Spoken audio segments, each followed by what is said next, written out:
Operation छब्बीस राम भाग निकलने में दक्ष इनामी अपराधी की गाड़ी को साइक्लोना टीम ने गली में घेर कर किया दस्तयाब। 35,000 रुपए के इनामी तस्कर को धर दबोचा। पुलिस महानिरीक्षक श्री विकास कुमार ने बताया कि लंबी लुकाछुपी के बाद मादक द्रव्यों की तस्करी में बड़े सूत्रधार रूपाराम पुत्र खियाराम उम्र 41 वर्ष निवासी सामराव जाखेड़ों की वाड़ी जिला जोधपुर ग्रामीण को पकड़ने में बड़ी कामयाबी हासिल हुई है। आरोपी रूपाराम पिछले 8 वर्षों से पुलिस की आंखों में धूल झोंकता फरार चल रहा था। करीब आधा दर्जन प्रकरण राज्य के विभिन्न जिलों में दर्ज पाए गए हैं। आरोपी 35,000 रुपए का इनामी है, जिसमें 25,000 रुपए का इनाम पाली जिले से एवं 10,000 रुपए का इनाम भीलवाड़ा जिले में बताया जाता है। आरोपी रूपाराम एसओजी के रडार पर भी रह चुका है तथा एसओजी ने भी उसके खिलाफ 2 प्रकरण मादक द्रव्यों की तस्करी के बड़े खेपों किए हैं। 15 साल का लंबा तस्करी का सफर रहा है। शातिर रूपाराम लगातार मादक द्रव्यों की तस्करी करता रहा, लेकिन इतना चतुराई से धंधा चलाता है कि पुलिस को जल्दी भनक तक नहीं लगती। तभी मात्र आधा दर्जन प्रकरणों में ही नाम दर्ज हो पाया है। पहला प्रकरण वर्ष 2010 में चित्तौड़गढ़ के जिले में हुआ। चित्तौड़गढ़, एसओजी, पाली, भीलवाड़ा इत्यादि जिलों में भी मुकदमे दर्ज होते गए। आरोपी रूपाराम सूत्रधार बनकर बड़े बड़े हाथ मारने का शौकीन रह चुका है, जो पूर्व में 2 बार जेल की हवा पहले खा चुका था। मादक द्रव्यों की बड़ी खेपें चित्तौड़ मध्य प्रदेश से मंगवाकर स्थानीय तस्करों को आपूर्ति कराता था। आरोपी रूपाराम दर्ज प्रकरणों में क्विंटलों में ठोटा चुरा एवं कई किलोग्राम अफीम बरामद हो चुकी है। जीवन व्रत 41 वर्षीय रूपाराम की कहानी उसकी पथ मटके हुए अति महत्वाकांक्षी ऊर्जावान युवा की लंबी कहानी है। 10वीं कक्षा तक पढ़ाई से मन उचट गया। तरह तरह के धंधे किए।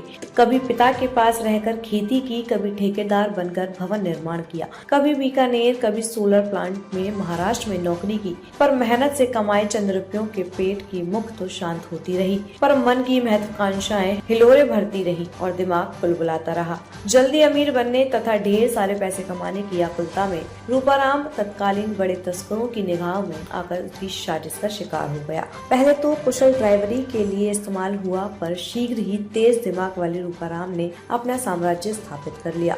दिखने का कभी ढाबा, कभी ट्रक ड्राइवरी करता रहा, पर हकीकत में उसकी आड़ में मादक द्रव्यों की तस्करी के कारोबार को परवान चढ़ाता रहा। पकड़े जाने की पटकथा बड़ा इनामी घोषित होने के बाद रूपाराम राजस्थान छोड़कर महाराष्ट्र सोलर प्लांट में कार्य करने लगा तथा मुर्गों से धंधा बढ़वाता रहा। साइक्लोनर टीम की कार्यवाही शुरू होते ही रूपाराम को पकड़े जाने का भय सताने लगा। पकड़े जाने के भय से सोलर प्लांट का काम छोड़कर लगातार जगह बदलता हुआ इधर उधर भागता रहा। अंत में मादक पदार्थों की तस्करी के गढ़ कहे जाने वाले निब्राहिंडा इलाके में एक सुरक्षित स्थान पर पनाह ली। जोधपुर रेंज में नशे के जहर पे साइक्लोनर का कहर हरनिश जारी है। गुमराह, राह से भटके, मतिभ्रष्ट, आपराधिक एवं समाज को विकास की जगह विनाश के रास्ते पे ले जा रहे अराजक तत्वों के खिलाफ लगातार कहर बरप रहा है साइक्लोनर टीम का। इनको चुन कर चिन्हित करके खोज कर और खदेड़ कर इनकी अंतिम मंजिल जेल की सलाखों के पीछे पहुंचाने का कार्य लगातार जारी है। इसी श्रृंखला में इसकी अगली कड़ी के रूप में ऑपरेशन 26 राम चलाकर सामराव निवासी रूपाराम नाम के कुख्यात तस्कर को कल पाली क्षेत्र से गिरफ्तार करने में एक बड़ी सफलता अर्जित की है साइक्लोनर टीम ने। यह कुख्यात अपराधी 35,000 रुपये का इनामी है। 25,000 रुपये का इनाम इस पर पाली से और 10,000 रुपये का इनाम इस पर भीलवाड़ा से बताया जाता है। पिछले 8 सालों से लगातार पुलिस की आंख में धूल झोंक कर फरार चल रहा था। 2010 में शुरू हुई आपराधिक यात्रा 2025 में इस गिरफ्तारी के साथ शायद समाप्त हो जाए। मामले तो करीब आधा दर्जन ही है, पर मादक द्रव्यों की तस्करी का एक बड़ा सूत्रधार, जो बड़ी मात्रा क्विंटलों में डोडा चूरा की तस्करी का पारंगत सिद्धहस्त था, मेवाड़, मारवाड़, बीकानेर तक जिसके हाथ फैले हुए थे और हर तरह के धंधे किए इसने। कभी किसानी में हाथ आजमाया, कभी ठेकेदारी की, कभी होटल चलाया, कभी ट्रक ड्राइवरी की, कभी सोलर प्लांटों में नौकरी की, और हर जगह वह सिर्फ एक मुखौटा रहा।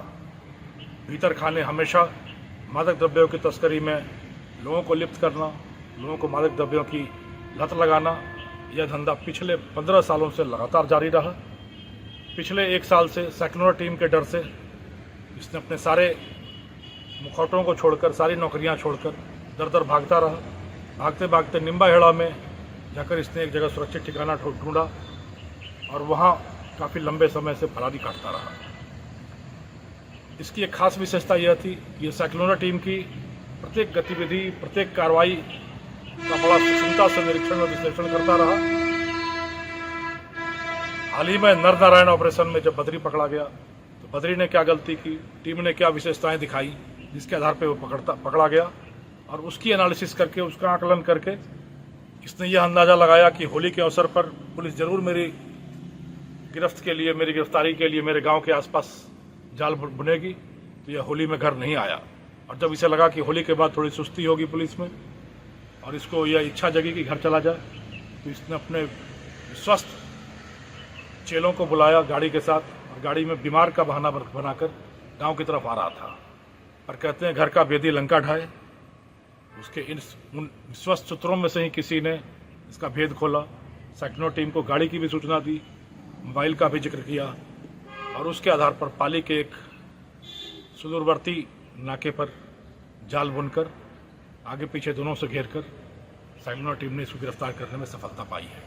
इसकी गिरफ्तारी के साथ ही एक बहुत बड़े गैंगवर्क का, एक बहुत बड़ी पटकथा का अंत होता है, जिस पूरे तीनों क्षेत्र में, बिकाना, मेवाड़, मारवाड़ में डोडा चूरा की तस्करी में एक सरगना के रूप में, एक सूत्रधार के रूप में, एक किंग पिन के रूप में जो स्थापित था, उसको तोड़ने में, उसका पटाक्षेप करने में सेक्लोनर टीम को सफलता मिली है। ऑपरेशन 26 राम की इस शानदार सफलता के लिए पूरी टीम को बहुत सारी बधाइयाँ और जनता का, युवा वर्ग का खास करके बहुत बहुत अभिनंदन कि उनके आधार पर उनकी तरफ से सूचनाएं मिल रही हैं, उनका स्नेह मिल रहा है, उनका विश्वास मिल रहा है, व्यवस्था के प्रति उनका जो स्नेह है, व्यवस्था के प्रति जो उनकी आस्था है, वो हमारी टीम को आगे बढ़िया कार्रवाई करने को प्रेरित कर रही है, प्रवृत्त कर रही है। यह सिलसिला लगातार जारी रहना चाहिए जब तक हम लोग पूरी मारवाड़ की धरती को इन तस्करों से विहीन नहीं कर देते।